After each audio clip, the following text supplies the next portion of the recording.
Pozdravljeni! Kljub epidemiji novega koronavirusa številni ljudje in podjetja skrbijo za čim manj moteno delovanje preskrbovalnih verig v kmetijstvu in živilski industriji v Sloveniji. Tudi pivovarji. Iskrena hvala vsem. Veliko gospodarsko škodo sta in še bosta utrpela gostinstvo in turizem ter vsi s sektorjema povezani dobavitelji, tudi slovenski pivovarji.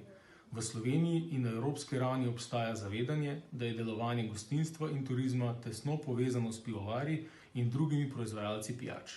V Evropi denimo potrošniki vsako tretje pivo popijemo v gostinskih lokalih, na festivalih ali dogodkih. V Sloveniji pivovarji prodamo vsaj 60% piva prav v sektorju gostinstva, nekateri manjši pivovarji pa celo več kot 90%. V Združenju slovenskih pivovarn zato podpiramo ukrepe in partnerstvo za čim prejšnjo obuditev gostinskega in turističnega sektorja, ko bo le to mogoče. Hkrati pozivamo vse, da podprete domače ponudnike. Vsak dan imate možnosti izbirati slovensko. Le z roko v roki bomo iz te preizkušnje izstopili hitreje in močnejši. Ostanite zdravi!